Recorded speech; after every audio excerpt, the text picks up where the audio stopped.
Hello and welcome to the WPAOG podcast. This episode features an interview with Terry Hill, class of 1992, and Alex McKindra, class of 1993, managing directors and co-heads of veteran initiatives at JPMorgan Chase Commercial Banking. Together, they lead efforts to provide resources and support to veteran business owners nationwide. Terry also leads the emerging middle market business for commercial banking, which provides services to mid-sized, family-owned corporations in 117 markets across 48 states. Alex works within the firm's technology corporate client banking and specialized industries group, providing corporate banking coverage for West Coast-based technology companies. In this episode, Terry and Alex talk about the cadet life and lasting influences from their time attending the academy, the transition from serving in the military to a career in banking, and the importance of giving back by inspiring young veterans to pursue passion through entrepreneurship. Now, please enjoy this interview between Terry Hill, Alex McKindra, and your host, Tim Shaw, class of 2004.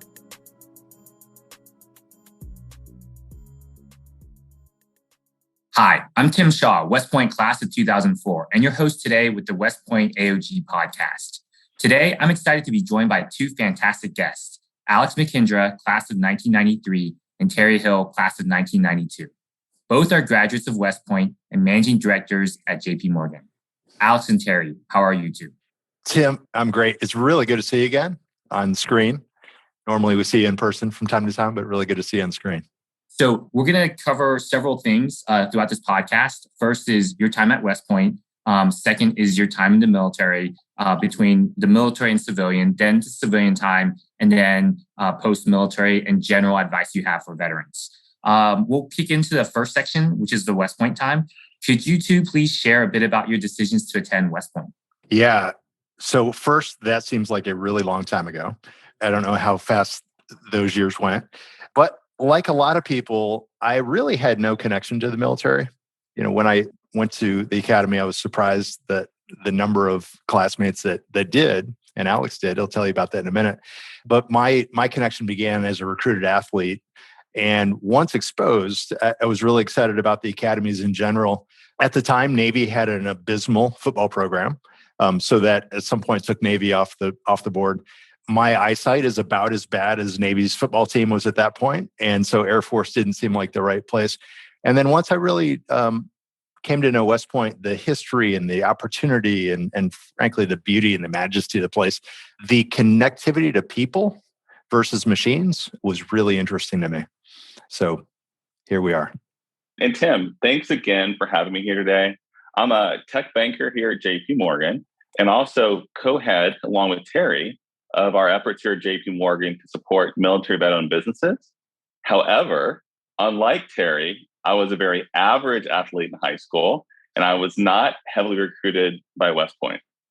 As a bit of background, my family has a long history of military service, and I was really drawn to apply to West Point based on the strong teamwork and mentorship that I observed firsthand growing up as a military dependent. My high school tennis coach, Richard Clark, was actually a West Point grad, and he was an incredible role model. And he went on to serve as the Commandant of Cadets and retire as a 4-star general. Wow, that's quite a tennis coach. That is. He was incredible. I was a very average player, but he was an incredible coach. And how are you all as cadets?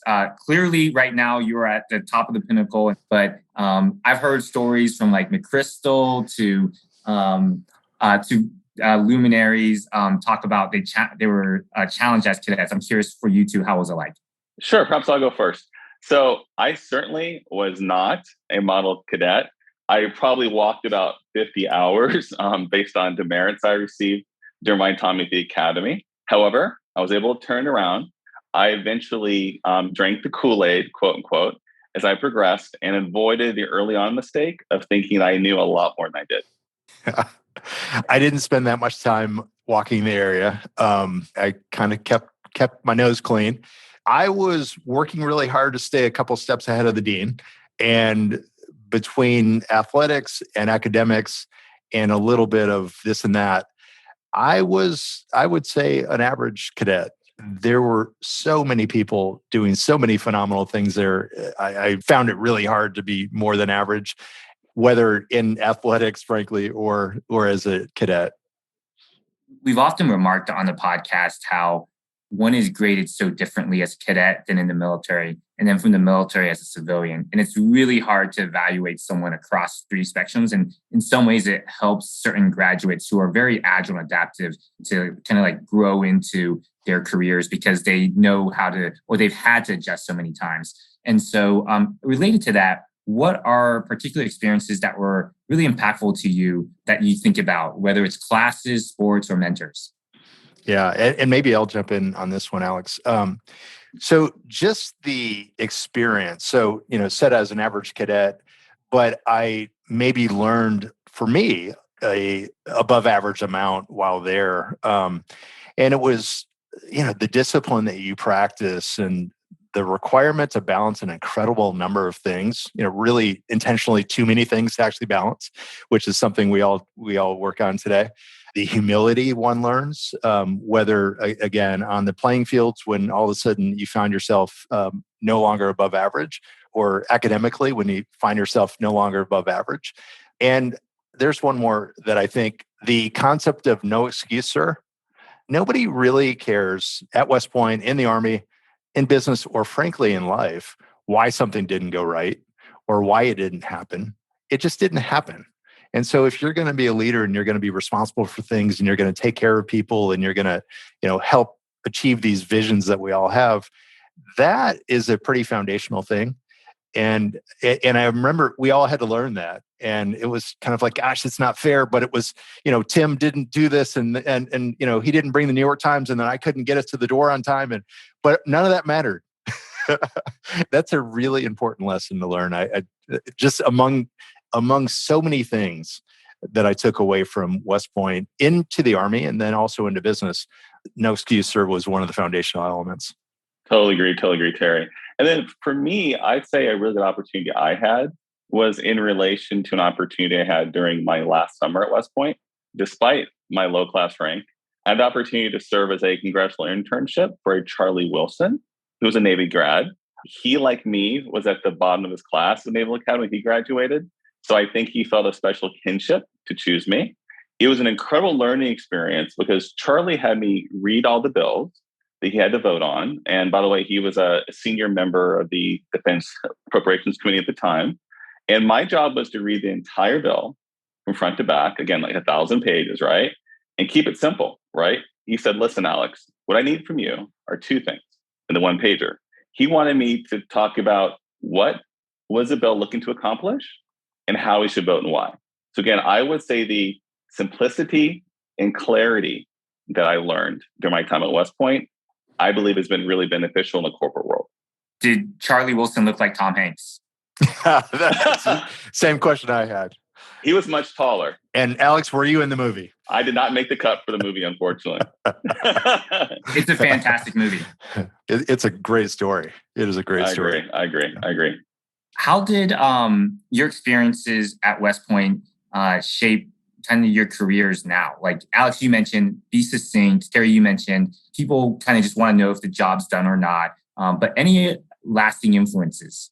So in addition to, things like that, just the leadership that you observe, and it's easy to say that, and, but all three of us remember, and our listeners probably remember to the extent that they went to an academy, just that Friday night that people are in the barracks room sitting there talking about, well, how did Tim lead in this situation? And how did Alex do this? And I didn't, this is the way I responded to that. Something that you just don't get somewhere else.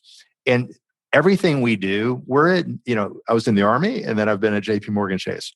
I've been part of large organizations that have people and have a mission, and somebody has to make the plan and describe it with clarity and ensure that everybody understood it, and then share the vision and help people be excited about what you're going to do together, and then do it and then iterate and make changes on the fly and, be creative and all those things that we thought about and we observed in one another and we learned and we read about, and then we actually did it in the Army.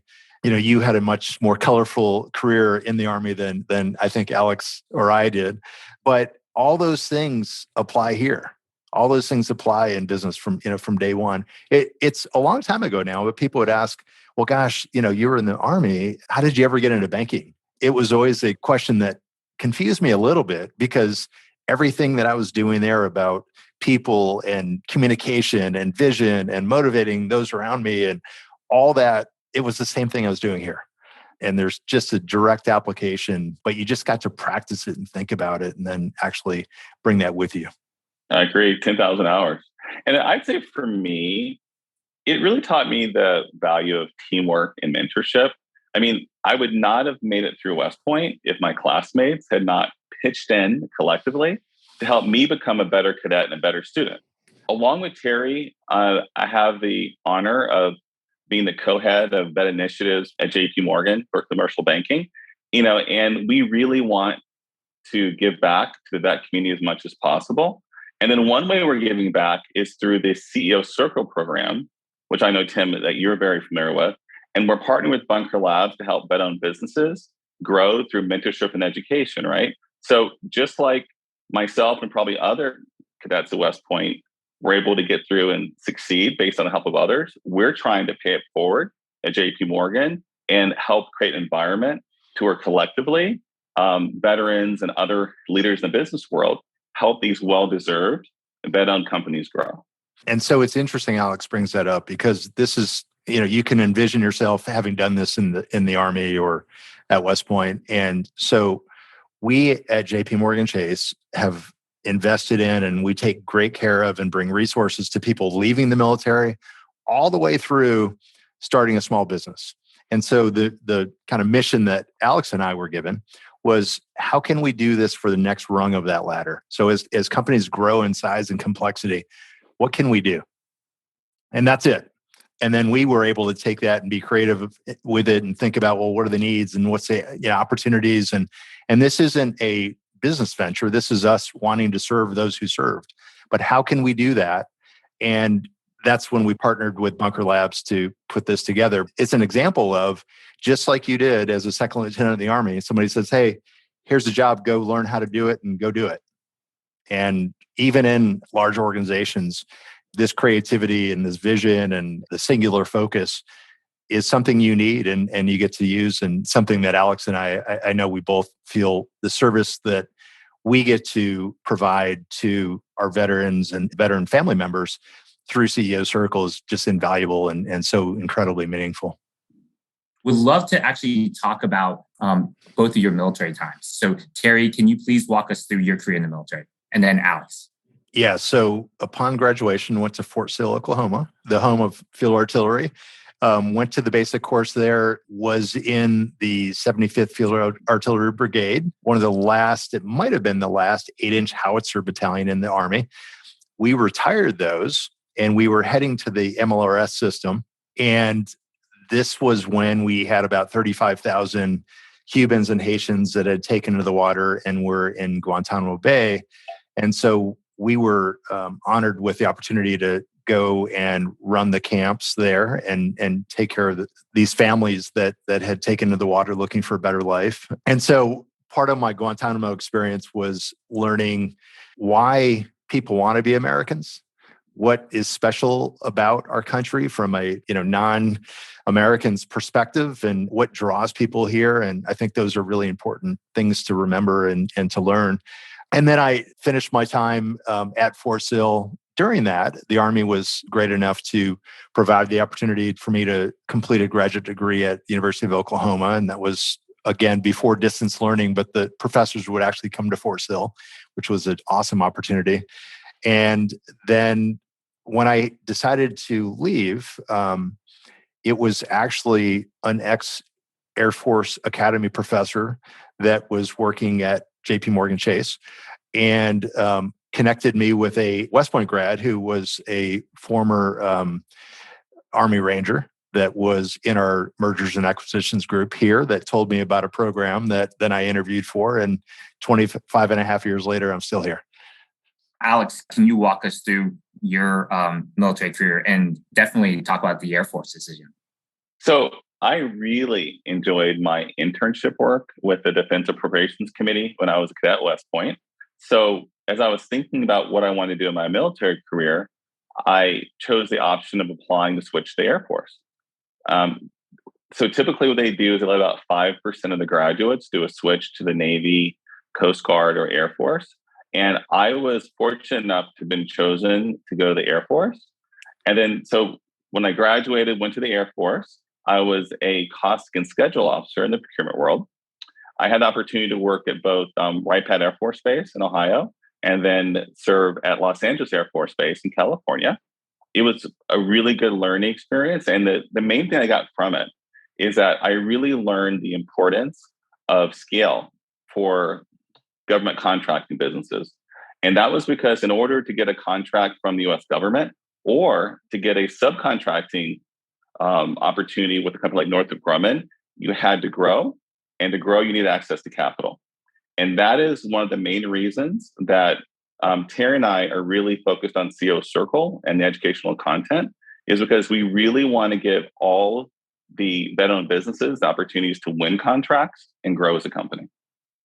Yeah, just to add to that last point that Alex made, when we dove into this and developed the strategy for how should we, as JPMorgan Chase Commercial Banking, support veteran businesses and veterans and their families that own businesses and run businesses, what we actually said was, we know how to do this. We do this with our clients. So what we need to do is bring exactly what we bring to our clients, but to veterans. So bring more people into the room. What we know is, and we hear time and time again that somebody said, well, gosh, I was from California, but then I left the military in Oklahoma and I settled in Dallas and started a business. Well, they don't have a network. They don't have connectivity to people that are in the finance community, in the legal community, in the consulting community, private equity community. All the things that we do have connectivity to. So we have this knowledge and resources and connectivity. The question was, how do we bring it most effectively to these companies? Because at the time that most of our clients were forming these relationships, our veteran business owners were abroad doing important things for our country. And so we can connect that and fill that gap, because it's only a gap until it's filled. And it's only a weakness until you actually make it a strength. And we can make it a strength. It was our strategy. And we think, Tim, as you know, just the connectivity that those 40 business owners in the room have, well, then you bring others into that room. And then now in November, we're going to have our two additional cohorts. So we'll have 80 additional business owners that will be supported by the 40, and it goes on and on and on, from here. So the important thing is, we know the resources that growing business owners need as they scale and they face this complexity. We have the resources, we have the connectivity with other business owners, because that is an important part of it. It's not just what does JPMorgan Chase have, it's also, as you know, Tim, what do you need to learn from somebody that's in that same position that you're in? And we can bring those people together and help everybody thrive. A few quick notes. First, Terry, you mentioned the resources with CO Circle. And what a lot of my peers have said is the incredible scale that JPMorgan has, and just the amount of resources that you all bring to bear, and how some of them have been able to leverage them and has really helped their business. And it's been a really interesting year, right, with like the pandemic and then post-pandemic. So a lot of peers have just been really happy with leveraging JPMorgan's scale. The second thing I wanted to bring up is both of you commented about your time in the military. Terry, you mentioned how it gave you an appreciation of being an American. And then Alex, you mentioned about the importance of scale and government contracts. Before moving on to kind of the next section, which is your time at JPMorgan, would love to hear if there's any other vignettes or mentors or experiences in the military that have shaped or formed how you think today or how you operate as a leader. I'd say for me, I like to learn from as many people as possible. And I had a variety of peer mentors, both at West Point and when I was in the Air Force, who were best in class what they did. And so I just tried to do my best at the opportunity to learn from all the best practices of each of them. One of the most important things that I learned in the Army, again, one thing I strive to be is a constant learner, just always observing, always learning, always growing, whether it's reading or connecting with people or the experiences you're in. And one of the foundational experiences that I took away from the military was how to be a professional. And I learned that through the non-commissioned officers around me. And I didn't, we learned a lot at West Point, but I didn't really understand the selflessness and focus and pride in what you're doing and doing something for those reasons, not because of compensation, not because of grades, but simply because it's your duty and you're proud to do that. And I will always remember the first time that we were going to roll out as a platoon leader. We're going to roll out of the motor pool, and we were rolling out at 5:30. As we know, vehicles, old track vehicles, and we had old track vehicles at the time, never worked the way they should work. By the time I got there, when it was time to roll out, the NCOs had been there long before that. Any problem that had occurred, they had it taken care of, had everybody lined up, everybody's ready to go, and they're ready to roll. And it's that level of professionalism for no other reason than I'm proud to do my duty. I'm proud to do my job. That when times get hard, when I'm struggling with something, I always go back to that. I always remember that because I think that's one of those things that is a lesson that just shouldn't be forgotten. Love it. So many other guests from generals to CEOs have talked about their love of the NCO Corps. And truly, the military doesn't get things done without the NCO Corps. Alex, was there anything you want to add? Sure. Yeah. So I would just add that I totally agree with Terry, the importance of the NCO Corps in developing military officers. And I would say that is the standard that we're trying to achieve at CO Circle, right? If we do our jobs right, collectively with Bunker Labs, we've had an incredible relationship with for a long time. CO Circle can serve as that consistent platform to help develop talent and companies grow. So in a nutshell, our goal really is to make sure that we provide that additional resource just to make sure that our military veteran COs have every tool in the box that they need to achieve and grow to the biggest scale that they can ever dream of. Yeah, if we can be that NCO for that CEO, for that business owner, that's something that will make us proud. Interesting. Alex, Charlie Wilson would be extremely proud of how succinct you are. Like your messaging points on CO Circle are succinct and on target. Alex, can you please talk about where you are today at JPMorgan Chase and kind of your transition? I think it's been 23 years with the firm. It has. So I've been very fortunate that JPMorgan has had me as their guest employee for 23 years. As a transition from the military to the corporate world can be extremely challenging, as we all know, right? I was fortunate enough to build a strong network through my MBA program at USC. However, many veterans who leave the military don't have that natural business network to tap into. So therefore, at JPMorgan, we're trying to help. And one way that we're helping is that we've established what's called the Military Pathways Program, with the goal in mind of helping make the transition from military to corporate life much more seamless.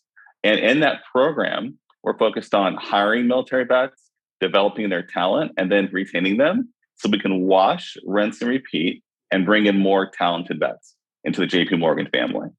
I might come across or sound like a JPMorgan employee. I'm not, but I will sing the JPMorgan praises when it comes to hiring veterans. Alex and Terry, you might have wanted to add on to this. So sorry for stealing your thunder, but JPMorgan is responsible for the Veterans Hiring Initiative. Has hired tens of thousands through this coalition with other leading corporate partners like Johnson & Johnson and other major Fortune 500 companies and Disney and many others. And so it's been amazing what JPMorgan has done in terms of leading and being at the vanguard of helping veterans, not just with jobs, but CEOs, et cetera. Yeah, thank you, Tim, for bringing that up. The Veteran Jobs Mission, it was actually a Jamie Dimon idea. And from a teamwork perspective, I love this. He intentionally did not put the JPMorgan Chase name on it because he wanted it to be the entire business community, not JPMorgan Chase. And so we started with a 100,000 person goal, meaning us and a coalition of business leaders from around the country hiring 100,000 returning veterans. Well, we've actually exceeded 500,000 and changed the goal from 100,000 to now 1 million. So it's really that sort of teamwork and focus of, again, how do you support somebody from when they step out of uniform, begin building that business, or in this case, getting a job at a Fortune 500 company, and then moving from there. So really exciting stuff. What I find fascinating is the balance and really the ability for JPMorgan to be both visionary and transactionary, meaning being aligned in terms of vision of hiring veterans, helping veteran business owners, and then being able to, of course, support them financially and help grow JPMorgan as they do that. So it's been really interesting. Terry, can you please talk about your time at JPMorgan? As I mentioned, I was actually exposed to it through the Air Force Academy professor and then a West Point grad. So began in a training program a little over 25 years ago, and have had a series of investment banking and commercial banking roles, and was a banker for a long time, and then led the market for quite a while. And then about 5 years ago, was asked to take on a national role that is working with our mid-sized privately held businesses around the country. What we said, and it's kind of like the things we just talked about with Jamie Dimon around veterans jobs and your comment, Tim. If you focus on something, you have a clear mission and you have a execution strategy and you execute it with discipline, it works. We had not focused on the part of the business that I run now. By the way, I've recently added a partner as a co-leader, and that partner is an 88 grad named Arnold Evans. So I think we're the only co-business heads in our company that are both from West Point. So pretty excited about that. But this was, again, you're given a mission. It was, we want to focus on this, and what do you do with it? And, then it's just looking at a business from end to end, breaking down each piece of it, developing a strategy for each piece of it, and then developing an execution plan for each piece of it, and then setting goals and then hitting those goals over time. And we've had great success, and it's been a lot of fun. And it's probably the thing that is most closely aligned with everything that I learned at the academy and my time in the Army, because it is very much, versus client coverage banking, it is very much around execution, around, looking at the elements of a business, putting the resources together, putting the people together, et cetera, et cetera. Terry, I want to double click on your role. So from what I understand, and this is partially from your biography, you provide commercial banking services to mid-sized, family-owned corporations in 125 plus markets across 48 states. There are a number of transitioning veterans that listen to this podcast. What does that mean broadly? And then what does an investment banker even do, right? Because I know when I transitioned and someone said, oh, he does investment banking or she does investment banking, I was like, what does that mean?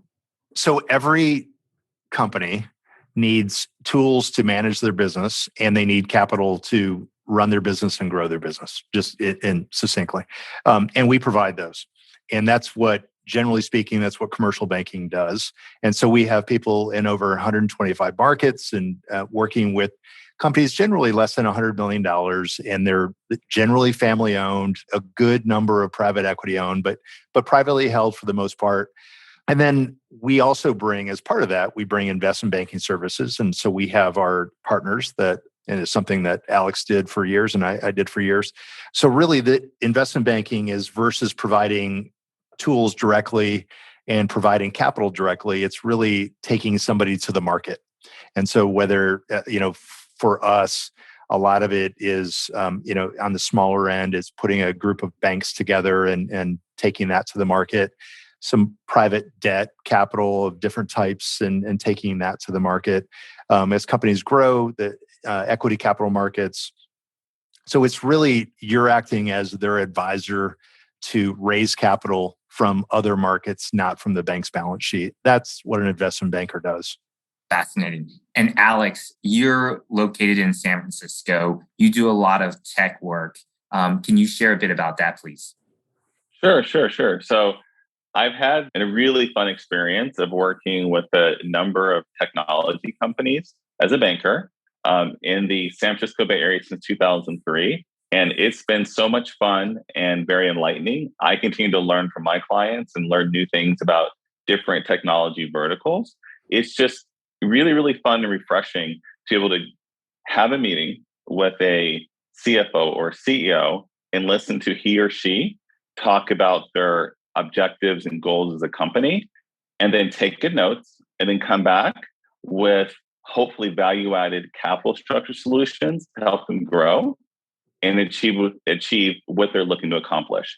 And again, back to CEO Circle, we're just trying to do what we can to level the playing field and give all of the veteran company CEOs a similar first-class experience in a first-class way, in which we listen to them talk about their goals, and we provide them advice on how to optimize their capital structure and access more capital, so they in turn can grow and then hire more veterans. That's awesome. As part of CEO Circle, one of the recent ones was in Austin, and I remember, Alex, you did a Q&A with the founders with one of the founders of Tecovas, and that was fascinating. And I saw you were sporting some Tecova boots. We'll be seeing you again, Alex, in person, because you'll be moderating a panel with military veteran founded companies at the Military Veteran Startup Conference in San Francisco, February 2nd and 3rd. And some of those panelists are the CEO of Unitas, the CEO of Sondermine, both West Pointers, CEO of Jane Technologies, a West Point classmate. And I just love how plugged in you are with the technology scene and with also military founded veterans. And so let's move on to this next section, which is more about routines and habits. So what routines or habits did you have at West Point or in the military that you two still adhere to today? Maybe Alex, you go first. Every morning, I get up at 5 a.m.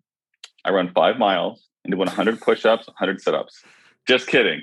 My wife and I both wish that was my routine. Actually, I'm a big fan of reaching out and learning from others who have walked down the path before. I'm a strong believer that in both the military and the corporate world, history does seem to repeat itself. And so I just look to learn as much as possible from others who have navigated challenging situations and walked down that path before. Yeah, I don't shine my shoes. I do buff my shoes every day, which Alex got a kick out of that. Alex, you don't square corners either, right? I don't think either of us square corners anymore. Not in years. We both have haircuts that would actually pass haircut inspection, partly because there's not much hair on either head left, but it would pass. I'm with Alex. I think that it's this constant learning and learning from those around you. And one thing about the Academy was just being surrounded by excellence and learning, just soaking up excellence from everybody and being interested in them. And that's something that I've just, hadn't experienced it at that level before of just all you had to do was talk. All you had to do was connect. And then there's this whole rich experience that would come out because you were surrounded by, 4,400 outstanding people.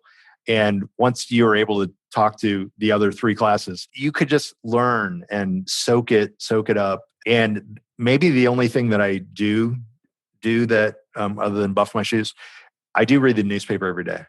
That is how I still begin my day, by reading the newspaper. I don't read it quite in the same way that I had to read it to prepare for formation in the morning, but I do one way or the other, digitally or paper. I read several papers a day every day. Terry, earlier you mentioned the importance of professionalism. And one thing that a lot of my peers and just what I've observed from investment bankers, whether they just started or managing directors, is discipline. And I feel like discipline and professionalism are very hand in hand. And it's something that I'm curious. I think you two are probably very disciplined and would love to hear kind of any elaboration on that if you all care to. It's so ingrained in you, just like in the Army. I mean, that is what we brought with us. And sometimes people will say at the Academy, you go there because you're disciplined. I'm not so sure about that. But what I do know is that you practice discipline and you realize the importance of discipline and consistency and focus and clarity and all these things. When I started at the bank, and it's very much like the people that start in our Pathways program, because the Pathways program, it's a brilliant program because we fund it at the top of the house, and then people get to choose what part of the business they go in, and the business leaders don't bear any of the costs. Which, Tim, as a business leader, you understand the importance of that. So, because you have an untrained person who's incredibly smart, has great experience, and doesn't know how to do what they're about to be asked to do, and then you throw them in, and because of this discipline, they just methodically learn about what they're doing. And at the end of that first 9-month rotation, as they go on to their second one, the first group is saying, but can't we keep him or her, right? When I started in our training program, I was surrounded by people that had, much more, their foundations in accounting was a little stronger than mine, let's say. And there were words I didn't know. I knew how to use formulas because we did a lot of that, but I didn't know what I was doing. I mean, just in summary, I didn't know what I was doing. And the only way that I knew how to get through that time was kind of cooperate and graduate. I had great connectivity with my peers who did have this background, and I would give to them what I brought to it. And I would work extremely hard. And that level of discipline, it just continues. And then if you connect that discipline to that pride and professionalism, at some point, it doesn't matter, what role you're in, you're disciplined and you're proud of what you're actually doing and the way you're doing it. And it just feeds on itself. Yes, Terry, very well stated. All that I would add to that is that in addition to discipline, we believe that mentorship is extremely important as part of what we do as co-heads of the Vet Business Initiatives. Because I don't think any of us would be here today without great mentorship during our careers. We just want to do what we can to partner with Bunker Labs, provide that platform to where veteran-owned CEO businesses can get the mentorship they need from each other and from other leaders in the corporate world. And also, why this is important is that I'm not sure if most are aware, but only 5% of military vets have started a business since 2001. Only 5%. And this is versus 50%, 50% after World War II. We want to do everything we can to help encourage more vets to follow the path of entrepreneurship and help tip the scales in their favor, again, through both mentorship and education so they can succeed, so their companies can scale and grow, and then they can pay it forward and hire and develop more veterans. We know that when there are veteran business leaders in the room, as business leaders in a community, that it's a stronger community. We want to foster that. Love it. I want to summarize a few things you all said and kind of riff off of it. For Terry, it feels like West Point helped provided all of us this external discipline or external environment that helped us be more disciplined. I get the vibe that for both of you, as you progress through your careers, you've built external environments that make it easier for you internally to be disciplined in some ways. And so like JPMorgan might be that kind of environment. The second thing that you mentioned, Terry, that I kind of want to riff off is the vocabulary. How so much of business is having the right lexicon, taxonomy, vocabulary, EBITDA, multiples, etc. Yeah. And then something that Alex said that kind of segues into the last section of like advice and mentorship is how you all want veterans to start businesses. It's good for them and it's good for the economy. And so that kind of segues to this last section is how do you all get back to your communities, whether that's veterans, West Point, or your local community? I've always been involved in not-for-profit boards in the community. It is one of the things that I've loved about this role, that not only can I do it, but there's a certain expectation, and it's a big investment of time, sometimes during the business day, but often, evenings and weekends. But it's so impactful for me, but it's also really impactful for the community because these organizations are doing phenomenal things. And then, of course, business organizations, that business is a foundational element of our communities, and being strong in the community that you're part of is really, really important. One thing I've really appreciated about the role that Alex and I have now as co-leads of our Veterans Initiative is we get to give nationally to veterans in a way that we didn't maybe before.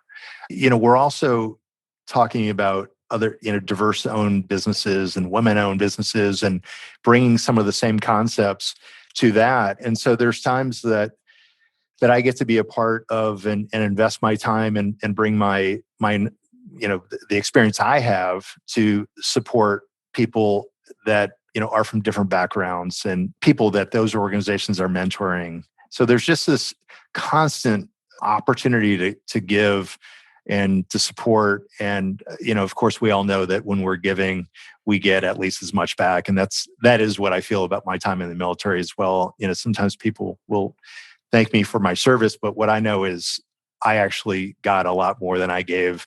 And I feel that every day. I'm a huge believer that in order to maximize impact, that we need to focus both at the national level and at the grassroots level. We've already talked about what we're doing at the national level through CO Circle. We're working and partnering with Bunker Labs to help vet-owned companies grow. But also at the grassroots level, I try to pay it forward. I would not be here at JPMorgan if others who were military veterans had not helped me both get into the firm and prepare me to be successful at the firm.